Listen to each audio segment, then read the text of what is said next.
Hello बच्चों, welcome to Hindi पाठशाला। जैसा कि टाइटल से आप समझ गए होंगे कि यह वीडियो आषाढ़ का एक दिन अंक 1 की पूरी कहानी का दृश्य है, जिसे आप ध्यान से सुने। इस वीडियो को देखने के बाद अंक 1 में आपको कोई भी कन्फ्यूज़न नहीं रहेगा, बल्कि आप बड़ी ही आसानी से कहानी को समझ पाओगे। पॉइंट वाइज मैंने समझाने की कोशिश की है, वीडियो को लास्ट तक जरूर देखें। यह एक नाटक है, तो नाटक का सीन कुछ इस तरह है। आषाढ़ का महीना है, वर्षा का समय है, पहाड़ी गांव है, चारों ओर हरियाली और शांति है, प्रकृति का सुंदर और शांत वातावरण है। मुख्य पात्र कुछ इस तरह से हैं।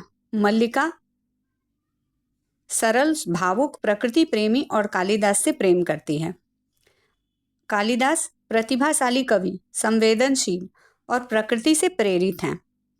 अंबिका मल्लिका की माँ है और वह एक व्यावहारिक स्त्री है और चिंतित रहती है अपनी पुत्री के लिए। और कवि मातुल मातुल कालिदास के मामा हैं और निक्षेप ग्राम पुरुष है। तो ये पात्र हैं। अब कहानी में मुख्य संघर्ष किन के बीच में है? इस संघर्ष का प्रेम और महत्वाकांक्षा के बीच है संघर्ष, गांव का सुकून और शहर की प्रसिद्धि के बीच है संघर्ष, भावना और कर्तव्य के बीच है। और कुछ इंपॉर्टेंस लाइन है।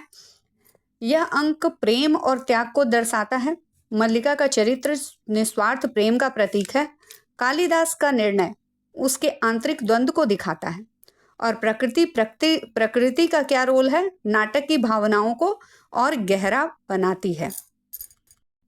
आषाढ़ का महीना है, चारों ओर हरियाली फैली हुई है। गांव पहाड़ों के बीच एक छोटा सा गांव है।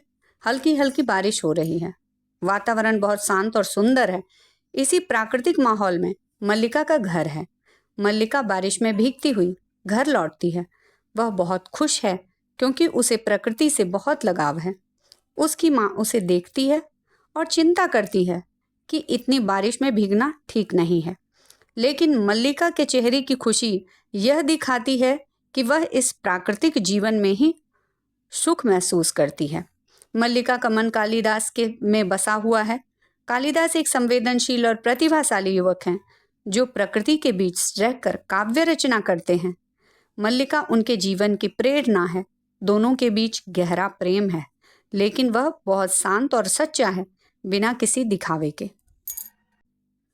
अब अचानक कालिदास एक हिरण शावक को, जो कि घायल है, उसे लेकर गोद में मल्लिका के घर आता है और हिरण शावक को दुलारता है और मल्लिका को कहता है कि पता नहीं किसने इसे घायल कर दिया है। फिर मल्लिका को हिरण शावक के लिए दूध लाने को कहता है। मल्लिका दूध लेकर आती है और दोनों मिलकर उसे हिरण शावक को दूध पिलाने का प्रयत्न करते हैं। अंबिका यह सब देखकर चिढ़ती है क्योंकि उसे कालिदास और मल्लिका का मिलना पसंद नहीं है। तभी दंतुल, जो राजपुरुष है, वह वहां हिरण शावक के पीछे पीछे उसे ढूंढता हुआ वहां मल्लिका के घर पहुंच जाता है और उसे ले जाना चाहता है, लेकिन कालिदास उसकी बात न मानकर हिरण शावक को अपने साथ घर लेकर चला जाता है। फिर मल्लिका से बातचीत के दौरान दंतुल को पता चलता है कि यही कवि कालिदास हैं, जिन्हें वे सभी और आचार्य उज्जैनी से लेने आए हैं। फिर वह अफसोस करता है कि मैंने गलती की। मल्लिका खुश है कि उज्जैनी से प्रस्ताव आया है कि कालिदास को राज्य कवि के पद पर नियुक्त किया जाएगा। अंबिका और मल्लिका के बीच बातें होती है। अंबिका मल्लिका के भविष्य की चिंता में है। मल्लिका अपनी बेटी के भविष्य की चिंता कर रही है और कहती है कि तुम कालिदास की प्रसिद्धि में इतनी खुश हो क्योंकि तुम उसके लिए भावना रखती हो, तुम उससे प्रेम करती हो, तो कालिदास तुमसे विवाह क्यों नहीं कर लेता? उसे तुमसे कोई मतलब नहीं है, वह बहुत ही स्वार्थी व्यक्ति है। लेकिन मल्लिका अपनी माँ से कहती है कि तुम हमेशा उसे गलत समझती हो, तुमने कभी उसकी भावना को या फिर उसको नहीं समझा और ना ही इस गांव वालों ने उसकी प्रतिभा को पहचाना है।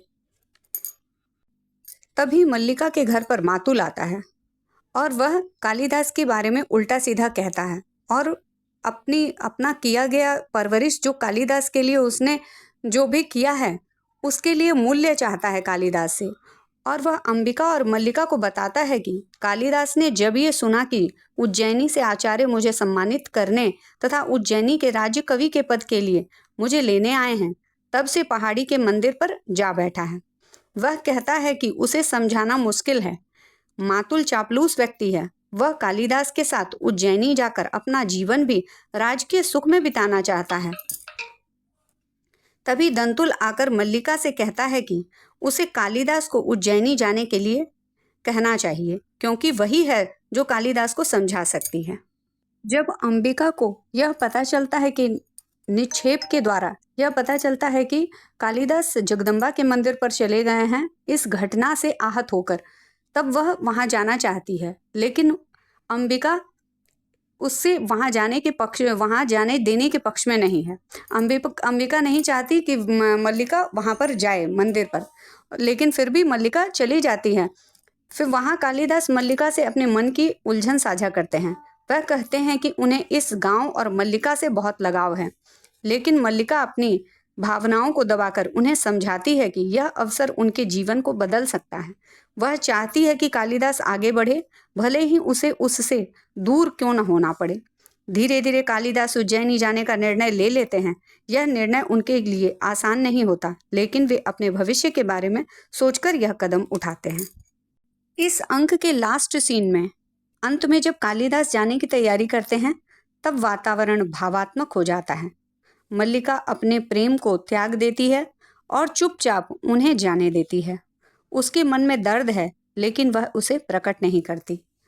आषाढ़ की वर्षा के बीच एक प्रेम कहानी अपने त्याग के साथ एक नए मोड़ पर पहुंच जाती है, जहां प्रेम, कर्तव्य और महत्वाकांक्षा एक दूसरे से टकराती है। तो बच्चों, यह अंक यहीं पर ख़त्म होता है। इस अंक में मैंने हर पॉइंट्स को लेने की कोशिश की है।